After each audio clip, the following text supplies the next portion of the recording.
এই যে দেখেন, এরা দুইজন জবরদস্তি করে রেস্টুরেন্টের মধ্যে ঢুইকা পড়ছে।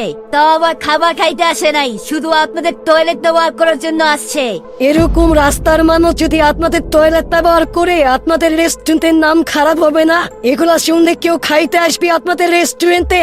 আচ্ছা, আপনারা দুজন এখানে কেন আসছেন? আমাদের রেস্টুরেন্টের সম্পূর্ণ ফ্যাসিলিটিস আমাদের গেস্টদের জন্য। বাইরের কেউ আমাদের রেস্টুরেন্টে বুকিং না করে আসতে পারে না। ম্যানেজার, ওদেরকে ঘাড় ধাক্কা দিয়ে বের করে দেন এখান থেকে, তাহলে বুঝবে ওরা এত বড় রেস্টুরেন্টে বুকিং না করে টয়লেট ব্যবহার করার কি মজা। আচ্ছা, আপনারা এখান থেকে বের হয়ে যান, আমার যেন আর বলা না লাগে। তা না হলে কিন্তু সিকিউরিটি গার্ড এসে আপনাদেরকে বের করে দিবে, সেটা কিন্তু মোটেও ভালো হবে না আশা করি। প্লিজ চলো এখান থেকে, আমরা চলে যাই। না না, আমরা কোথাও যাব না, তুমি দাঁড়াও এখানে। দেখছো, ওদের দুজনের একটু লজ্জা নাই। ম্যানেজার নিজে ওদেরকে এখান থেকে বের হয়ে যেতে বললো, তারপর ওরা যাচ্ছে না। কতটা নির্লজ্জ হলে মানুষ এমন হতে পারে। দেখেন, আপনারা এক্ষুনি এখান থেকে বের হয়ে যান, না হলে কিন্তু আমি এক্ষুনি সিকিউরিটি গার্ডকে ডাক দিব, পরে সেটা ভালো হবে না বলে দিলাম। আচ্ছা, ওনারা দুজন আপনাদের গেস্ট, আমরা আপনাদের গেস্ট না? আমরা কি আপনাদের গেস্ট হইতে পারি না? আপনি দেখেন, আমি এখানে একটা টেবিল বুক করছি। প্রিমিসের এই কথা শুনে সবাই একদম চমকে যায়। সুনাইরা আর রাসেল তো বিশ্বাসই করতে পারছিল না। এমনকি পাখিও মনে মনে ভাবছে যে প্রিমিস আর সুনাইরার কথা ভেবে ভেবে তার মাথা খারাপ হয়ে গেল নাকি। কি প্রিমিস, তুই এই রেস্টুরেন্টে টেবিল বুক করছ? এটা হতেই পারে না। প্রিমিস সুনাইরার কথা শুনে একটু কষ্ট পায়, কারণ এমন একটা মেয়েকে সে তার জীবনের চাইতেও বেশি পছন্দ করত। আর সেই মেয়ে কি না তার ড্রেস আপ নিয়ে তাকে নিয়ে মজা করছে, আর সবাই তার ড্রেস আপ দেখে কেউ তার কথা বিশ্বাস করে না। আচ্ছা দেখেন, আমার আরো কাজ আছে। আপনি যদি এখন এখান থেকে বের না হন, তাহলে আমার এখন পুলিশে ফোন দেওয়া লাগবে। আমি আপনাদের রেস্টুরেন্টে 8 নাম্বার টেবিল বুক করছি, আর আপনাদের যদি বিশ্বাস না হয় তাহলে আমি বের করে দেখাচ্ছি। এরপর প্রিমিস তার মোবাইল বের করে টেবিল বুকিং এর কনফার্মেশন দেখায়। সেখানে সে দেখায় যে তাদের রেস্টুরেন্টের 8 নম্বর টেবিলটি সে বুক করেছে। ও মিথ্যা কথা বলতেছে। টেবিল নাম্বার 8 তো রাসেল বুক করছে। ম্যানেজার, ও মিথ্যা কথা বলতেছে। এত কিছু হওয়ার পরও সুনাইরা তার মুখ বন্ধ করছে না। এরপর ম্যানেজার প্রিমিসের ফোনটা হাতে নিয়ে সে দেখতে থাকে, আর যখনই সে টেবিল বুকিং এর মেসেজটি দেখতে পায় তখন সে অবাক হয়ে যায় আর সম্মানের সাথে প্রিমিসের মোবাইলটি ফেরত দিয়ে দেয়। সরি স্যার, আমার ভুল হয়ে গেছে, আমাকে মাফ করবেন। আমি আসলে আপনাদেরকে চিনতে পারি নাই। স্যার, কিছু মনে না করলে আমি আপনাদের দুইজনকে 8 নাম্বার টেবিলের সামনে নিয়ে যাই। ম্যানেজার, আপনার কোথাও আবার ভুল হইতাছে না তো? এমনও তো হতে পারে ও আপনাকে ফেক কোনো মেসেজ দেখাইতাছে। আমরাও তো 8 নাম্বার টেবিল বুক করছি। এরপর রাসেল তার মোবাইল বের করে ম্যানেজারকে দেখায় যে তারাও 8 নাম্বার টেবিল বুক করেছে। তারপর ম্যানেজার যখন মেসেজটি দেখে আর মুচকি হাসি দিয়ে বলে, আরে এটা তো রেগুলার টেবিল, আপনারা যেটা বুক করছেন সেটা রেগুলার টেবিল, আর প্রিমিস সাহেব যেটি বুক করছেন সেটি আমাদের এই রেস্টুরেন্টের সবচেয়ে এক্সপেন্সিভ ভিআইপি টেবিল। কি প্রিমিস ভিআইপি টেবিল বুক করছে? সুনাইরার তো বিশ্বাসই হচ্ছে না যে প্রিমিস এত দামি রেস্টুরেন্টে এসে আবার সবচেয়ে দামি টেবিল বুক করতে পারে।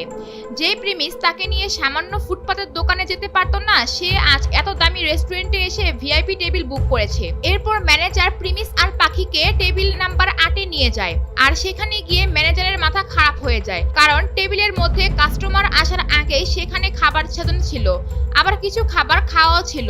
সরি স্যার, কোথাও মনে হচ্ছে একটু ভুল হয়েছে, আপনার প্লিজ একটু সময় দেন আমাকে। এটা বলে ম্যানেজার একটু পাশে গিয়ে তার ওয়েটারকে চুপি চুপি বলে, আরে এগুলা কি? গেস্ট আইসা পড়ছে, তুমি এখনো টেবিল সাফ করো নাই? স্যার, এরা গেস্ট অনেক আগে এসে পড়ছে। তারা খাওয়া দাওয়া করতেছিল, পরে ম্যাডামের জামা একটু জো পড়ে যায়, তাই ওইটা সাফ করতে ওয়াশরুমে গেছে। হে গাইস, আমি আপনাদের দিবস গেমিং। আমাদের ভিডিওটা এখনই শুরু হবে। তো এর আগে গাইস আপনাদের সাথে একটা ইন্টারেস্টিং জিনিস নিয়ে আলোচনা করব। সো গাইস, আপনারা কিন্তু আমার ব্যাকগ্রাউন্ডে একটা ভিডিও দেখতেছেন। তো এরকম ইন্ট্রো যদি আপনারা আপনার চ্যানেলের জন্য চান তাহলে কিন্তু আপনারা আমাদের কাছ থেকে বানিয়ে নিতে পারবেন। এন্ড গাইস, আপনারা যদি স্টোরি, বার্থডে উইশ এরকম টাইপের ছোটখাটো ইন্ট্রো আপনারা যদি নিতে চান বা স্টোরি আপনারা বানাতে চান তাহলে কিন্তু আপনারা আমাদের কাছ থেকে নিতে পারবেন। এন্ড অবশ্যই এটা গাইস আপনাদের পারচেজ করতে হবে, মানে কিনে নিতে হবে। সেটার জন্য আপনারা আমাদেরকে মেইলে যোগাযোগ করবেন বা আমার ইনস্টাগ্রাম অ্যাকাউন্টে যোগাযোগ করবেন। এখানে আপনার চ্যানেলের নাম, চ্যানেলের লোগো, আপনার ফ্রি ফায়ার ক্যারেক্টার দিয়েও ভিডিও বানাইতে পারবেন। তো এটার জন্য অবশ্যই আপনারা আমাদেরকে মেইল করেন বা আমাকে ইনস্টাগ্রামে মেসেজ করেন। আরে এরা দুইজন তো এই টেবিলের গেস্ট, তুমি কার এই টেবিলে আইনা বসাইছো? স্যার, আমার মনে হয় ভুল হয়ে গেছে। আমি এখানে নতুন জব করতেছি, বুঝতে পারি নাই রেগুলার টেবিল আর ভিআইপি টেবিলের ব্যাপারটা। এরপর ম্যানেজার বিশাল ঝামেলায় পড়ে যায়, আর ঠিক তখনই সেখানে হাজির হয় সুনাইরা আর রাসেল। সুনাইরা এসেই বলে বলে, এই তোরা আমার এখানে কি করতেছ?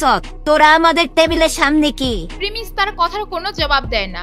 আর তখনই ম্যানেজার সুনাইরা আর রাসেলকে প্রশ্ন করে, আচ্ছা, আপনারা দুইজন কি এই টেবিলের মধ্যে ছিলেন এতক্ষণ? আপনারা কি এখানে খাওয়া দাওয়া করছেন এতক্ষণ? হ্যাঁ হ্যাঁ, আমরা এই টেবিলে ছিলাম। কেন, কি হইছে? আচ্ছা, আমাদেরকে মাফ করবেন, আমাদের ওয়েটার একটা মিস্টেক করে ফেলছে। এটা আসলে আপনাদের টেবিল ছিল না, এটা প্রিমিস সাহেবদের টেবিল।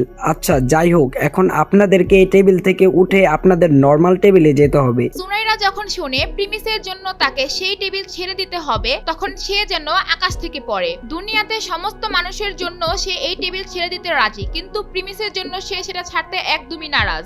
আমরা এই টেবিল সাইডা কোথাও যাব না। আচ্ছা, আপনারা তাহলে এই টেবিলে বসে খাবার খেতে চান এখন? হ্যাঁ, আমাদের খাবার এইখানে, তো আমরা এখানে বসেই খাবো। আমরা এই টেবিল ছাড়া অন্য কোথাও যাব না। প্রিমিস সুনাইরার রাগান্বিত চেহারা দেখে অনেক মজা পাচ্ছিল। আর তখন ম্যানেজার এটার সমাধানের জন্য বলে, আচ্ছা ঠিক আছে, যেহেতু আপনারা এই টেবিলে থাকতে চাচ্ছেন ভালো, তবে একটা কথা, এই টেবিলের দাম কিন্তু রেগুলার টেবিলের 5 গুণ। 5 গুণ হয়েছে তো কি হয়েছে? আমরা এখানে বসেই খাবো।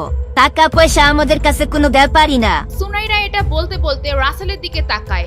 সে কোনোভাবেই প্রিমিসের সামনে নিজেকে ছোট করতে চায় না। তার পাশে ভিআইপি টেবিলে বসে প্রিমিস খাবে, সে এটা কখনোই মেনে নিতে পারবে না। কিন্তু সুনাইরা এটা ভুলে গিয়েছে যে এই টেবিলের টাকা রাসেল দিবে। আচ্ছা, এই টেবিলের জন্য আর কত টাকা দেওয়া লাগবে? রাসেলের এই কণ্ঠস্বর শুনে প্রিমিস হেসে দেয়, আর সে তার মুখটি অন্যদিকে ঘুরিয়ে ফেলে। আমাদের রেগুলার টেবিল হচ্ছে 5,000 টাকা করে, আর এটা যেহেতু ভিআইপি টেবিল, তার জন্য 25,000 টাকা, আর রিজার্ভ করা তার জন্য এক্সট্রা আরো 10,000 টাকা দেওয়া লাগবে। টোটাল 35,000 টাকা। এটা শুনে রাসেল চমকে যায় আর একদম চুপ হয়ে যায়, আর মনে মনে বলতে থাকে, এটা তো আমি অ্যাফোর্ডই করতে পারবো না। আর সে এটা সবার সামনে বলতে পারবে না বলে সে সুনাইরাকে নিয়ে একটু দূরে গিয়ে আস্তে আস্তে বলে, সোনাইরা, চলো আমরা কোনো নরমাল টেবিলে গিয়ে বসি, এখানে থাকলে প্রবলেম হয়ে যাবে।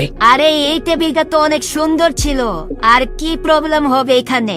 আরে সোনাইরা, তুমি বুঝতেছো না, ঝামেলা হয়ে যাবে, তুমি চলো এখান থেকে।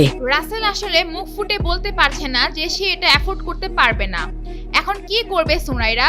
তারা কি এই টেবিলে বসে খাবে নাকি অন্য টেবিলে চলে যাবে? প্রিমিসের সামনে তার মান সম্মান কি বাঁচাতে পারবে সুনাইরা? প্রিমিস এত টাকা কিভাবে পেল, সেটির জবাব কিভাবে দিবে প্রিমিস? হে গাইস, আপনারা অনেকে আমার ভিডিওতে কমেন্ট করেন যে ভাই ভিডিও আসতে তো লেট হয় কেন, এন্ড প্রত্যেকটা পার্টে কেন আরো একটা পার্ট আসতেছে। তো আসলে গাইস, এটা অনেক বড় একটা স্টোরি, তো এটা যদি পার্ট বাই পার্ট না আনি তাহলে তো আমি শেষ করতে পারবো না। আর আপনারা অনেকেই বলেন ভিডিও অনেক ছোট হয়, তো এটা ভিডিও বানাতে অনেক সময় লেগে যায়। আপনারা জানেন এখানে স্টোরি লিখতে হয়, তারপরে হচ্ছে এখানে অ্যানিমেশন করতে হয়, যেটা অনেক কঠিন, আর হচ্ছে ভয়েস ওভার করতে হয়, ভয়েস কালেক্ট করতে হয়, এআই ইউজ করতে হয়। তো এগুলো অনেক সময়ের ব্যাপার, এর জন্য হচ্ছে লেট আসে। আর গাইস, আপনাদের যাদের ইন্ট্রো লাগবে বা আপনারা বার্থডে উইশ টাইপের ভিডিও যদি আপনারা বানাতে চান, তাহলে কিন্তু আপনারা আমাকে মেইল করতে পারেন বা আমার ইনস্টাগ্রামে নক করতে পারেন। আর গাইস, অবশ্যই ভিডিওতে একটা লাইক করে দিবেন আর অবশ্যই কমেন্ট করবেন।